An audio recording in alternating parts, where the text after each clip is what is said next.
Breaking news. దాదాపు 9 నెలల తర్వాత బీఆర్ఎస్ పార్టీ అధినేత కేసీఆర్ బయటకు వచ్చి సమావేశం ప్రెస్ మీట్ పెట్టిన విషయం అందరికీ తెలిసిందే. ఈ నేపథ్యంలోనే నీటి శాఖలపైన అంటే తెలంగాణకు దక్కాల్సిన నీటి వనరులపైన ఆయన మాట్లాడారు. ఇక దానికి సంబంధించి కూడా ఇప్పుడు కాంగ్రెస్ పార్టీ చేస్తుంది అసలు ఏమీ లేదు, ఆంధ్రప్రదేశ్ మనకు రావాల్సిన నీటి వనరులన్నీ తీసుకెళ్ళిపోతుంటే కాంగ్రెస్ ప్రభుత్వం నిమ్మకు నీరెత్తినట్టు వ్యవహరిస్తుందని చెప్పేసి ఆయన అయితే వ్యాఖ్యానించారు. అంతేకాకుండా ఇక తెలంగాణ ప్రభుత్వం ఉందా, నిద్రపోతుందా, అసలు కాంగ్రెస్ ప్రభుత్వం పైన ఆయన నిప్పులు చెరిగిన విషయం అయితే అందరికీ తెలిసిందే. ఈ నేపథ్యంలోనే ఆయనను అసెంబ్లీకి రావాలి, అసెంబ్లీలో మాట్లాడుకుందాం, శాసనసభ సమావేశాలు జరుగుతాయి, దానికి రావాలని చెప్పేసి కాంగ్రెస్ మంత్రులు, ఎమ్మెల్యేలు అలాగే సీఎం రేవంత్ రెడ్డి గారు సైతం ఆయనకు ఆ సవాళ్ళు విసురుతూ ఉన్నారు. వచ్చి చర్చించండి, అసెంబ్లీలో వచ్చి చర్చిస్తేనే దానిపైన మాట్లాడొచ్చు అని చెప్పేసి ఆయన అయితే వ్యాఖ్యానిస్తూ ఉన్నారు.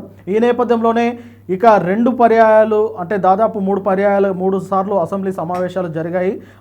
ఆ జరిగిన దాంట్లో ఇప్పటివరకు సీఎం రేవంత్ రెడ్డి గారు ఎంత చెప్పినప్పటికీ మాజీ ముఖ్యమంత్రి కేసీఆర్ అయితే అసెంబ్లీలో అడుగు పెట్టలేదు. ఒక్కసారి అడుగుపెట్టి ఆయన జస్ట్ ప్రమాణ స్వీకారం చేసుకొని వెళ్ళారు అంతే తప్ప ఆయన నేరుగా అసెంబ్లీ సమావేశాల్లో మాత్రం పాల్గొనలేదు. దీనిపైన ఎంత వివాదాస్పదమైన చర్చ నడుస్తున్నప్పటికీ ఆయన మాత్రం అడుగు పెట్టలేదు. రీసెంట్గా ఆయన బయటకు వచ్చినప్పుడు ఆయన చాలా క్లియర్గా ఒక సందేశాన్ని అయితే ఇచ్చారు. 2 సంవత్సరాల కాలం పాటు తెలంగాణలో కాంగ్రెస్ ప్రభుత్వానికి సమయం ఇచ్చాము, కానీ 2 సంవత్సరాల్లో చేసిన కార్యక్రమాలు ఏమీ లేవు, ఒక కొత్త పాలసీని తీసుకురాలేదు, సంక్షేమ పథకాలు లేవు, అభివృద్ధి పనులు అసలే లేవు, నోటిఫికేషన్ ఇవ్వలేదు. ఇక 2 సంవత్సరాల కాల పరిమితి అయిపోయింది, ఇక భరతం పడతా తోలు తీస్తా అన్నట్లయితే ఆయన వ్యాఖ్యానించారు. ఈ నేపథ్యంలోనే ఇక అసెంబ్లీ సమావేశాలకు కూడా ఆయన హాజరు కాబోతున్నారు అనే ఒక చర్చ ఇప్పుడు సర్వత్రా నెలకొంది. ఈ నేపథ్యంలో మాజీ మంత్రి, మహబూబ్నగర్ మాజీ ఎమ్మెల్యే శ్రీనివాస్ గౌడ్ సైతం అదే వ్యాఖ్యలు చెప్తా ఉన్నారు. కేసీఆర్ గారు బయటకు వచ్చారు, టైం వచ్చింది, ఇప్పుడు ఆయన అసెంబ్లీలో కూడా అడుగు పెడతారు, మిమ్మల్ని అందరినీ చీల్చి చెండాడతారు అన్నంత ఘాటుగా ఆయన వ్యాఖ్యానిస్తూ ఉన్నారు. ఖచ్చితంగా శాసనసభ సమావేశాల్లో కేసీఆర్ ప్రజెన్స్ ఉంటుంది. ఇక రేవంత్ రెడ్డి సర్కారు ఇక చూసుకోవాలి, జాగ్రత్తగా ఉండాలి, ఒళ్ళు దగ్గర పెట్టుకొని అసెంబ్లీలో చర్చించాలని చెప్పేసి కూడా ఆయన వ్యాఖ్యానిస్తూ ఉన్నారు. ఇదే వ్యాఖ్యలను అటు హరీష్ రావు గారు సైతం సమర్థిస్తూ ఉన్నారు. ఖచ్చితంగా కేసీఆర్ గారు ఏదైతే నీటికి అంటే తెలంగాణలో నీటి వాటాలకు జరుగుతున్న అన్యాయంపై ఆయన మాట్లాడుతూ ఉన్నారు.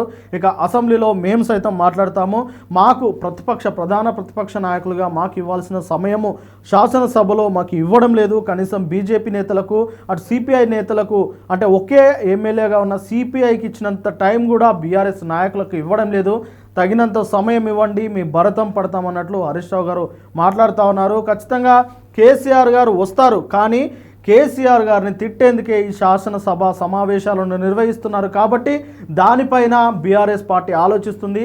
కేసీఆర్ గారిని కేవలం తిట్టడానికి, ఆయనను ఒక దోషిగా చూపించడానికి, అందుకు మాత్రమే ఇప్పుడు కాంగ్రెస్ పార్టీ సన్నద్ధమై ఉన్నదని చెప్పేసి ఆయన అయితే వ్యాఖ్యానించారు. ఇక నీటి పారుదలకు అంటే నీటి వనరులకు సంబంధించి, నీటి సంరక్షణకు సంబంధించిన ఈ హక్కులపైన కాంగ్రెస్ పార్టీని ఎండగట్టాల్సిన బాధ్యత ఇటు కేటీఆర్, హరీష్ రావులకు, అలాగే మాజీ మంత్రి జగదీశ్వర్ రెడ్డికి, అలాగే మాజీ నీటిపారుదల శాఖ మంత్రులుగా పనిచేసిన నిరంజన్ రెడ్డికి తదితరులకైతే ఇచ్చినట్లయితే తెలుస్తూ ఉన్నది. ఈసారి ఖచ్చితంగా శాసనసభలో మీ గొంతు వినిపించాలని చెప్పేసి కేసీఆర్ ఆదేశాలు ఇచ్చినట్లు కొన్ని వార్తలు వస్తూ ఉన్నాయి.